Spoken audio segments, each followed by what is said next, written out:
So twice you've described U.S. presidents making decisions and then being undercut by their agency heads. So it sounds like you're describing a system that's not run by the people who are elected in your telling.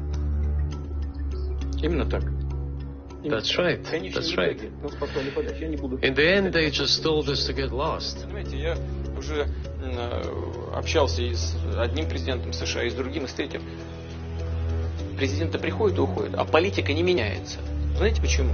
Потому что очень сильна власть бюрократии. Вот человека избрали, он приходит с одними идеями, к нему приходят люди с кейсами, хорошо одетые и в темных, как у меня, костюмах, но только не с красным галстуком, а с черным или с темно-синим. И начинают объяснять, как нужно делать.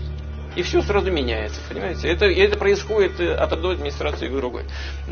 Вот что-то изменить, это достаточно сложное дело. Это, я говорю...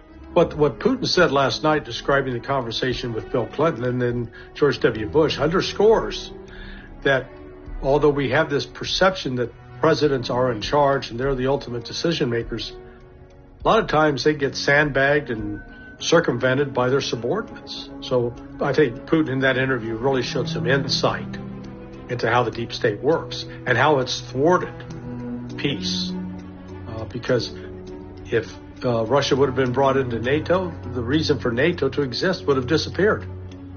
And then we wouldn't have to spend all that money on building up all these weapon systems to fight the imaginary enemy that Russia is supposed to be.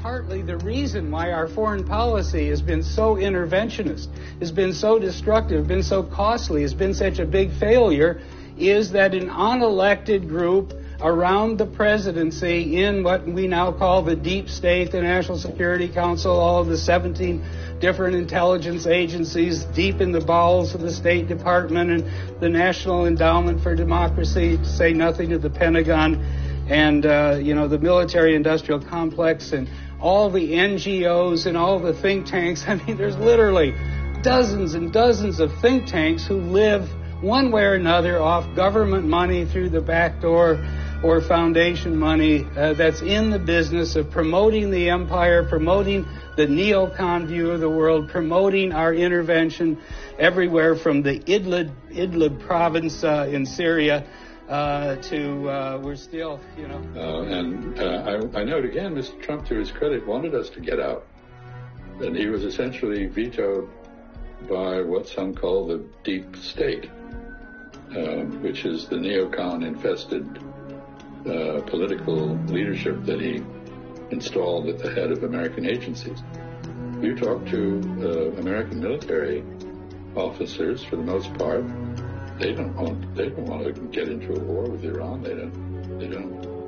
CIA projects, Operation Mockingbird, how they controlled hundreds of journalists directly on the payroll. They printed hundreds of books. They infiltrated student unions, labor unions. They actually wrote articles for some mainstream journalists in the 70s, 80s, and in the 90s. And anyone who believes that the CIA isn't intimately now involved in crafting the narrative about Ukraine, Syria, Libya, the Middle East, Yemen, and of course Israel.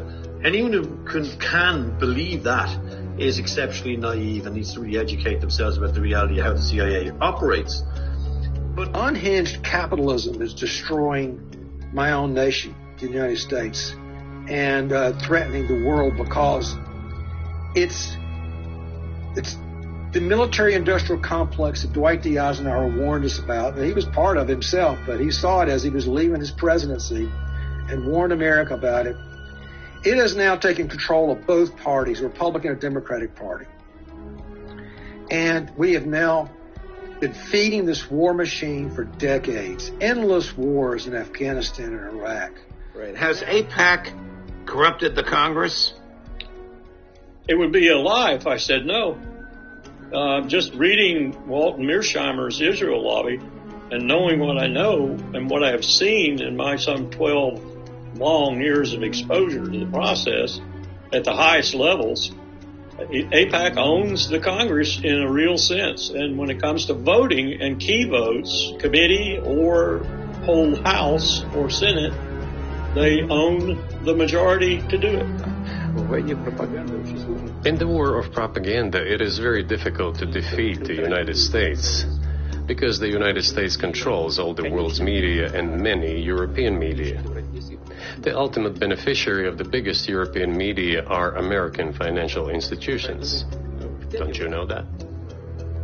You know, President Eisenhower in his farewell address wrote about and warned against the power of the military-industrial complex. If I make a farewell address, I think I would warn against the media elitist complex. You know, the media is always talking about the imperial presidency, the power of the imperial presidency. I think we ought to hear a little bit of discussion of the imperial media and its power. You see, presidential power is limited by the courts, limited by the Congress. The media's power is unlimited. And the following on the think tanks in the United States, almost down to the last one of any consequence anyway, are no longer independent. They are owned by the people who keep them financially afloat. And those are large corporations, mainly but not exclusively in the financial sector, and two maverick billionaires like the Koch brothers, who've totally taken over things like the Cato Institute. And they're doing the same at universities as well, where they're taking over programs and centers through donations that come with strings attached, and the universities don't have the integrity to reject them.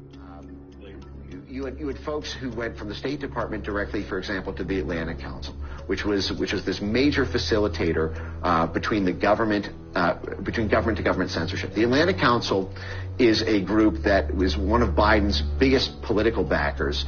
They bill themselves as NATO's think tank, so they represent the political census of NATO, and in many respects, when NATO has civil society actions that they want to be coordinated to synchronize with military action in a region, the Atlantic Council essentially is deployed to consensus build and make that political action happen within a region of interest to NATO. Now, the Atlantic Council has 7 CIA directors on its board. A lot of people don't even know that 7 CIA directors are still alive, let alone all concentrated on the board of a single organization that's kind of the heavyweight in the censorship industry. They get annual funding from the Department of Defense, the State Department, and CIA cutouts like the National Endowment for Democracy. The Atlantic Council in January 2017 moved immediately to pressure European governments to pass censorship laws to create a transatlantic flank attack on free speech in exactly the way that Rick Stengel essentially called for, to have the U.S. mimic European censorship laws. Basically, the field of censorship science fuses together 2 disparate groups of study, if you will.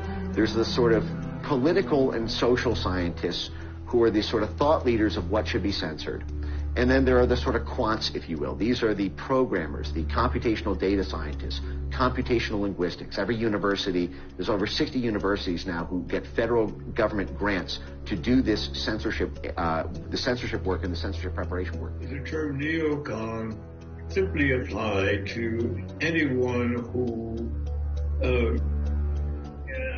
subscribed to the famous, if not infamous, Wolfowitz Memorandum of March 1992. And that should be really the point of reference for anyone desirous of thinking through and finding whatever coherence, at least in a broad strategic sense, that American foreign policy thinking has. The basics of the Wolfowitz doctrine now form the foundation for the extraordinary consensus in the American foreign policy community in support of a strategy which indeed does aim to reinforce American hegemony and to be very assertive and proactive in trying to undermine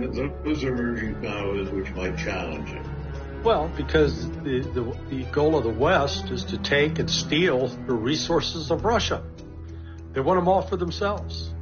The gold, the oil, the uranium. the gas, the nickel, the nitrogen. Russia has a vast mineral resources, and the West wants them, and they want to take them. So this is the equivalent of rape, only it's economic rape. But the United States is going to take it by force and consume it for itself. This is a war that should have never happened. It's a war the Russians tried repeatedly to settle on terms that were very, very beneficial to Ukraine and us. The major thing they wanted was for us to keep NATO out of the Ukraine. The big military contractors want to add new countries to NATO all the time. Why? Because then that country has to conform its military purchases to NATO weapon specifications, which means certain companies, Northrop Grumman, Raytheon, General Dynamics, Boeing, and Lockheed, get a trapped market. In March of 2022, we committed $113 billion. Just to give you an example, we could have built a home for almost every homeless person in this country. We then committed another $24 billion since then, 2 months ago, and now President Biden is asking for another $60 billion. But the big expenses are going to come after the war, when we have to rebuild all the things that we destroyed. Mitch McConnell was asked, can we really afford to spend $113 billion to Ukraine? He said, don't worry. It's not really going to Ukraine. It's going to American defense manufacturers. So he just admitted it's a money laundering scheme. And who do you think owns every one of those companies? BlackRock. So Tim Scott, during the Republican debate, said, don't worry, it's not a gift to Ukraine, it's a loan. So raise your hand if you think that loan's never getting paid back. Yeah, of course it's not. So why do they call it a loan? Because if they call it a loan, they can impose loan conditions. And what are the loan conditions that we impose on? Number one, an extreme austerity program, so that if you're poor in Ukraine, you're going to be poor forever. Number two, most important, Ukraine has to put all of its government-owned assets up for sale to multinational corporations, including all of its agricultural land, the biggest single asset in Europe. In Ukraine, there's been 1,000 years of war fought over that land. It's the richest farmland in the world. It's the breadbasket of Europe. 500,000 kids almost, Ukrainian kids, have died to keep that land as part of Ukraine. They almost certainly didn't know about this loan condition. They've already sold 30% of it. The buyers were DuPont, Cargill, and Monsanto. Who do you think owns all of those companies? Yeah, BlackRock. And then in December, President Biden gave out the contract to rebuild Ukraine. And who do you think got that contract? BlackRock. It's the Green Party, okay? But I don't mean the environmentally correct. I mean the green one with the money. The Benjamin Franklin Green Party, those $100 bills. That's where this comes down. That the military, the military industrial corporations that benefit from all these government contracts. It's not just the military; it's the pharmaceutical industry, it's the agricultural industry. You've got, the United States is passing out lots of money to some very large organizations.